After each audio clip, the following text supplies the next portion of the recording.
You know, Charles, a funny thing happened on the way to the World Economic Forum. Klaus Anal Schwab is going to be probed. How are you tonight?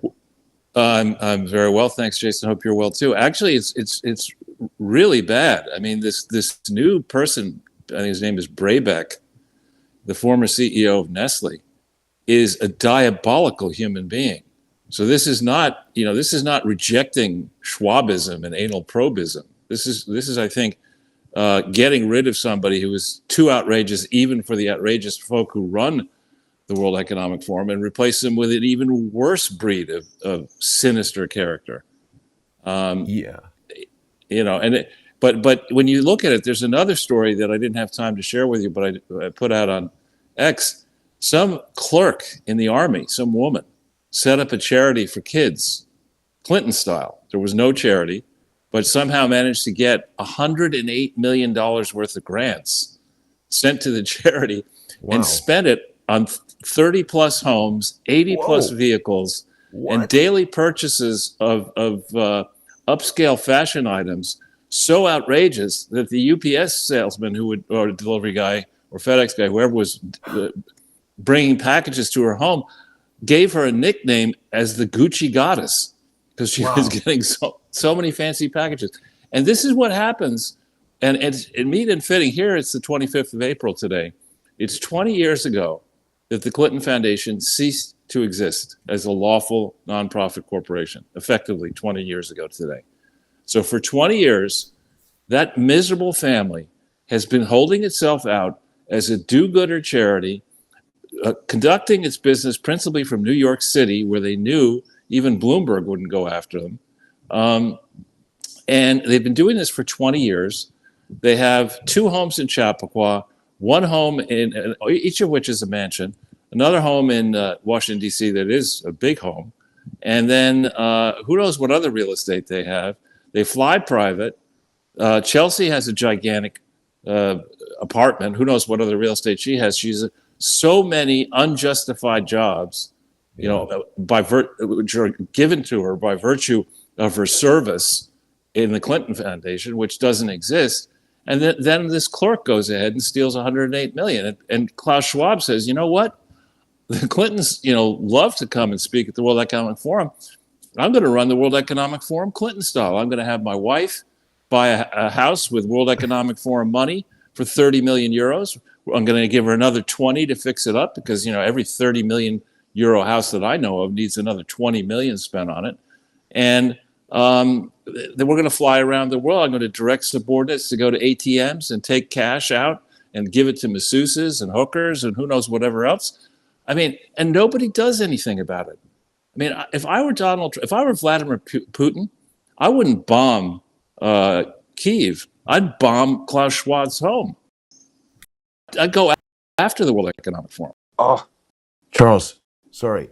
I just accidentally turned off our sound thing. I think we're back. I hit a button. I'm in the hotel, so things are a little bit unusual compared to the normal setup, but we're back there. You had suggested that Russia bomb Klaus Schwab. We don't want that to happen, but it is a humorous statement. Sorry, please carry on, Charles. I actually just hit something. Well, I mean, there has been an undeclared or maybe a declared war on nation states that I think accentuated with the fall of the Berlin Wall, when the Germans realized that the European Union could now be hijacked by Germany. And Germany and perhaps former elements formerly allied with the Nazis decided that this was a way to get back into asserting global influence, if not dominance. And so these people got bolder and bolder and bolder. Now we find ourselves, and it's mostly following scripts pumped out by the World Economic Forum. I mean, they have been, for decades been training leaders. Many of the worst today in Canada and Europe and elsewhere are World Economic Forum alumni. The policy prescriptions for a lot of these left-leaning gloom and division agendas that the left tries to sell here and has successfully sold across Europe, they all come out of the World Economic Forum. And I would go after those people. First of all, it is not a charity. There has been a lot of personal enrichment. And I would go after board members, executive, and I go after the Bilderberg Group. I go after all these societies that meet and think they can, tell us that water is no longer access to water is not a human right. Says the current guy who's taking over from Schwab, whose company Nestle owns water rights across the planet. I mean, he obviously has a conflict of interest, and it's a moronic statement. And if you go onto my Twitter feed, you'll see there's somebody who's done a lot of work on this guy, and apparently in Mali, Nestle was credibly accused of, first of all, stealing the water in the country, and then exploiting child slaves to manufacture products. I mean, this is a diabolical company, if it's true. The allegations in there, and they need to be explored. Maybe they're not true, but the allegations in this thread are astounding. And that the board would say, okay, we got a real problem with Schwab and his wife. I don't know that they've been slapping their way to prosperity, but they've been schwabbing their way to prosperity in the guise of a charity. And so what we'll do is, rather than really atone for our sins and Schwab's sins, we'll put an even worse motherfucker in charge of this thing. So you're recommending bombing Schwabu Dhabi? Is that what I hear? No, I mean, if you think about, the left are fond. There was some creep just arrested by the Secret Service in Trump Tower. The way the left tends to think, people like AOC and Bernie and Hillary, people like that, is they're on a higher moral plane than the rest of us. And that they, and if they agree to debate with you, it's not a debate, it's to lecture you and attempt to guide you towards the light. That's the way they think. And another element of their thinking is that when they find opponents who might be successful against them in an election, well, we better rig the election, and if we can't do that, we've got to cancel, even try to kill them. And I'm not saying you should do that. But I do think the World Economic Forum and the Bilderberg Society have done a tremendous amount of damage to the private sector workers. Some of these policies, and you have that nutcase who never even finished college, Bill Gates, now attempting to dim the sun. That's crazy. They're one country. Do it. No, but think about that for a second. We don't understand because we don't feel it, but the Earth is spinning constantly, right? And the sun is spinning, and we're all moving. How can you dim the sun's effect over one country? Obviously, it's a ridiculous. It's this from a guy who's supposedly a genius. Bill Gates is an idiot. Yeah, he's a dangerous idiot. And there's more reporting that there's somebody has uncovered, and I should give credit to the person, but I just don't have the person's name to hand. Again, on my Twitter feed, somebody has uncovered, and Data Republican has picked up on it, that there is a consortium. There's a consortium of 400 NGOs that it was working together under an umbrella, and that consortium is funded by George Soros and Bill Gates. Yeah, that's not surprising at all. This thing we've been on. Well, yeah, and then there's other reporting that John Podesta's Center for. Charles, are you still there? You've frozen. Oh, man, I'm going to be very upset if we're having internet problems. It was working well. The show is still live. Charles? I'm here. Oh, there you are. I'm here. Great, perfect. Please continue. Yeah, and actually, I had my technology team in here yesterday checking the internet, the quality of the internet, and it's very good here. I was concerned. I've had several. Well, what shall I do? I don't know. I think keep talking. I don't know why you would be frozen. Well, probably because what I'm saying. But but seriously, the Center for American Progress, which we haven't gone into in depth, we haven't checked to see is it a 501c3? Is it a 501c4? Is it a paired grouping? The Center for American Progress apparently coordinated under the Biden years the transfer of $4 trillion with a T, $4 trillion to a shadowy group of NGOs. Well, It's outrageous. let's take just a quick look here. Charles, what you might want to do is disconnect and reconnect. I think that will reactivate your video stream. And I'll just bring up this. We'll figure out if this is it's a 501c3. Indeed. Oh, it is an illegitimate 501c3. Let me disconnect and come back to you, okay? And come right back in. We'll just look. So let's see. How do we? It'll take me a second. Sure. 170. Yeah. B1A2. Where's 170B1A6? Yeah. See, this is what all these charities seem to be doing. They're supposed to be public charities. That allows the people who give them the money.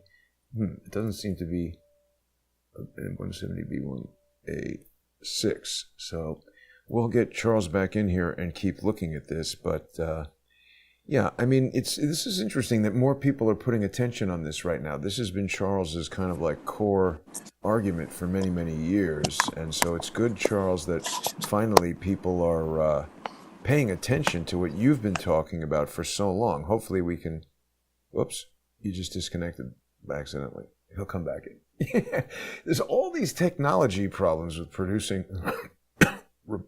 remote shows. People might have seen yesterday, I was in court, Goodman versus the Allegheny Medical Examiner. That went well, and I apologize for the technical specialness of being on the road, but it is exciting. Gotta travel around. We'll get Charles back in here in just a moment. I think he's just I know what happened. He gets disrupted because he's got it set up in a certain way on a stack of books. So I got to get him a proper tripod over there. But I hope people saw me earlier today on InfoWars. There we go. Charles is back. Sorry, I hit the wrong button. No problem. Hey, I've been doing it too, so no need to apologize. There's a lot of buttons here, Charles. It's easy to hit the wrong ones. Okay. So it's a 1020, it's a 501c3. Your headphones are not plugged in. Yes, it is a 501c3. Yeah. Yeah, there you go. So here we can see it here. It's where do what I find kind? where do I find if it's a 170B1A6? B1A6. It would be in Schedule A, I think.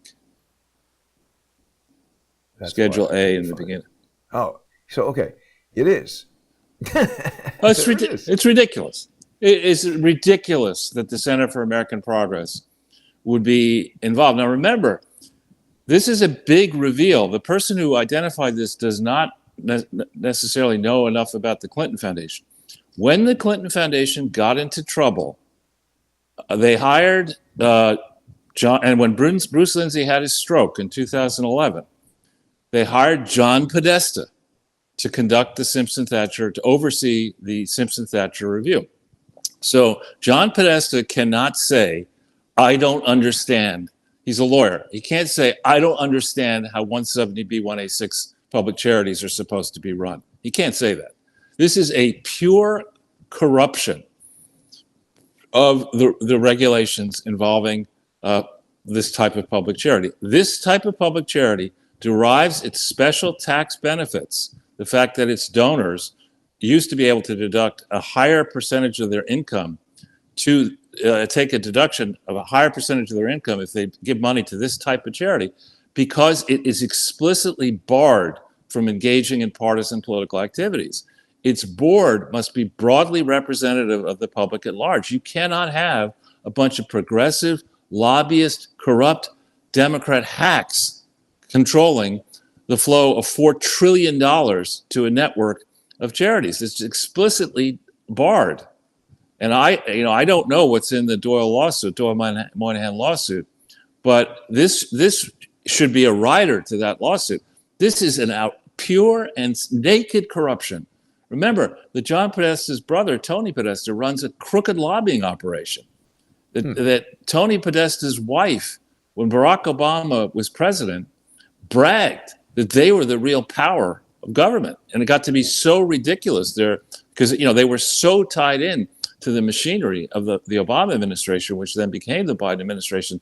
So the Center of American Progress has inserted corrupt elements throughout our government. These are the same corrupt elements who are fighting Trump tooth and nail as we speak, and who stand to be not only defunded.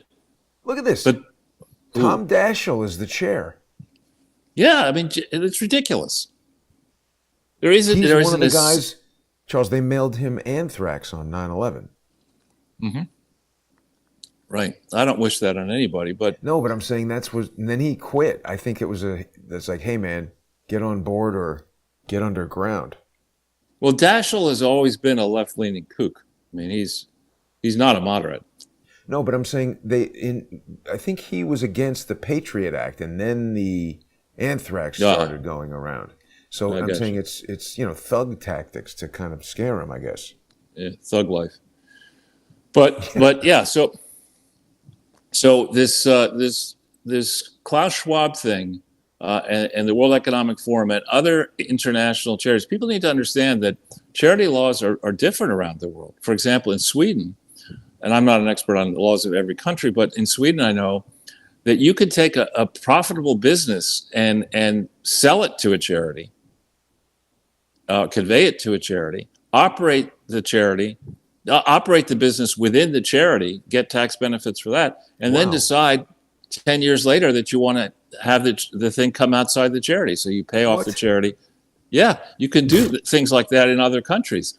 And so the United States, the left loves to say that we need to be clear-eyed, but and I hate the phrase, but I'm going to use it. We need to be clear-eyed that if you want to find corruption and fraud, we can spend time, and I've started my crusade on this, looking at General Electric and for-profit entities. You can find fraud there. I did, but in the not-for-profit world, that's where the true and the fake, the imposter charities. I mean, the nerve. There in New York, there have been, I think, repeatedly around the world, fake doctors, with no medical training at all, who take on patients and perform surgeries, including complex ones. It's fucking nuts. But that people are doing that with charities. The clerk in the Army who just got nabbed for $108 million, that person didn't come up with that idea herself. She's just basically the cutout for somebody. It seems like you have... Oh, no, there you're back. Yeah.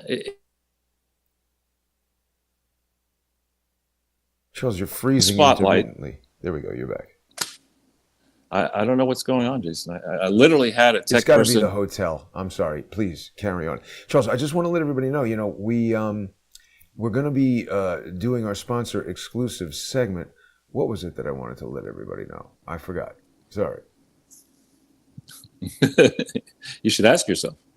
Yeah, it was something I was going to tell people, but it doesn't matter. Please continue. Because when you cut out, I get into my brain shifts.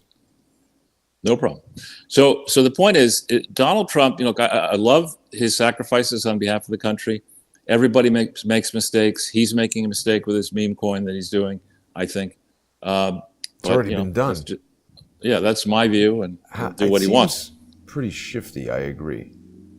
But he really made a mistake. I think what happened after he won is the enormity of the task of actually running the country, hit him like a ton of bricks. And somebody went to him, somebody credible, said, listen, you're the president, you're going to be the president of all Americans, including the Democrats.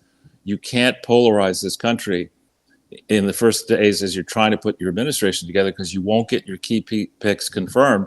You got to throw an olive branch to Hillary. And so weeks into the transition, that's what he did. We don't prosecute our political opponents in this country. That was a huge mistake, because Hillary, that is not the way she thinks. She is an evil, and it rhymes with runt. She is an awful human being, has a long history of lying, of concealing damaging facts, criminally damaging facts from prosecutors and from the public, to entrench herself and her husband and now her daughter in a position where they think they can run the world and steal as much as they want. And so she's not going to, she doesn't greet, a concession and, politeness and grace as something that should be recognized. That's weakness to her. And indeed, the spread, one of the core elements in that $4 trillion transfer of wealth from the taxpayer to NGOs and left-leaning real and imagined charities is indivisible. And indivisible is something that Hillary is very much involved with. That she doesn't believe in elections. Those are for other people. I mean, she just deserves to run the world. That's the way she thinks, based on her. Yeah. But based on what track record? I mean, Bernie Sanders, seriously, he probably would have been fired at Peter Luger's a long time ago. He's an angry moron who has no like a Peter Luger's waiter, isn't he? Yeah, exactly. We would get him a Luger's or Losers. Should be smock. Bernie Loser. Yeah, Bernie Loser's Steakhouse. I mean, but he's been in. I mean, he talks about we need to urgently do this and fix this. He's part of the system. He's been part of the system for what, 30 years? How can you sit there ranting and raving or longer? We need change. We need what have you been doing for the last 30 years? That we have all these problems under your watch. Democrats controlled under Obama the executive branch, the House, and the Senate. Why didn't you fix those problems back then? It's just. What about all their private jet travel, Charles? AOC and Bernie. It's ridiculous. It is absolutely ridiculous. Do I like flying on private jets? Yes and no. In the U.S., I would. But internationally, hell no. I want to be on a big-ass plane, with a lot of staff and a consequential airline that you're not going to screw around with. But this thirst to go, I mean, what is a bartender going to do? What business does probably a shitty bartender have trying to manage the United States? The woman is a moron. Even thinking that she could remotely approach that task shows how stupid she is. It's absurd. And, I think the fact, I had a revelation this morning as I was preparing for this, that, I think the true split in this country is probably 75% Trump, 20, maybe 10% Antifa and the far left, and 15%, people who just can't imagine being anything other than a Democrat. Yeah. So but the those fact guys that get we have pumped up with money and press and all kinds of stuff. I remembered what I wanted to tell you, Charles. Before we make our way over to the First Amendment Forum, I wanted to let people know, if they hadn't seen, I had an appearance on InfoWars earlier this morning. Oh, great! Harrison Smith was nice enough to invite me on. I really appreciate him doing that, and it's been very well received. A lot of people are sending me messages saying that they really enjoyed seeing it. He went over all the this Adam Schiff information. We got into talking about Lawfare and the Lawfare loan scam and all kinds of stuff. It was a great segment. If people haven't seen it yet, they can see it on my X feed there at JG_CSTT. And thanks again to Harrison Smith and all the people at InfoWars for bringing me on to talk about that. Yeah, that's really nice. I don't really check who is actually following me, but I happen to notice that Alex Jones, and I think he follows you too, but he follows me.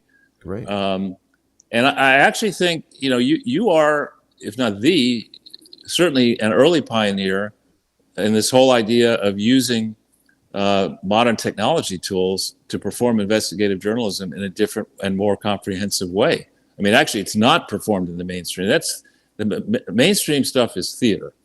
It's a platform. Exactly. It's a platform it's captured by the advertisers. Yeah. And the format is irretrievably broken. I mean, nobody wants to have a segment where, let's say watermelon, where I debate Watermelon Head. That's not going to,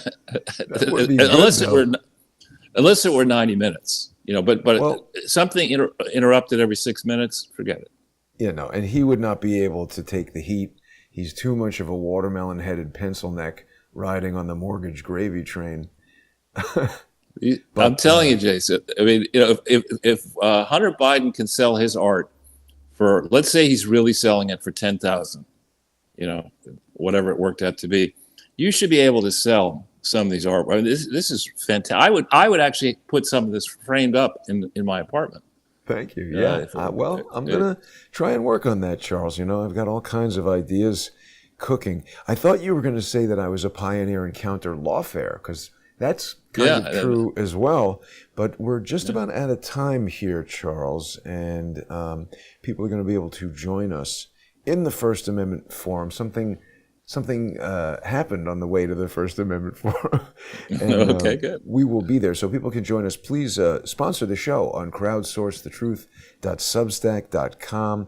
Odyssey, unfortunately, cannot process payments at the moment, so new subscribers can't go on there. But people can also sponsor the show on subscribestar.com/@crowdsourcethetruth. Patreon.com/crowdsourcethetruth. Sorry, no at in that. I'm screwing up my own advertising here, Charles. And you can also subscribe on X at JG_CSTT. Thanks everybody for tuning in. Charles, let's head over to the First Amendment Forum and we'll carry on the conversation there. Perfect.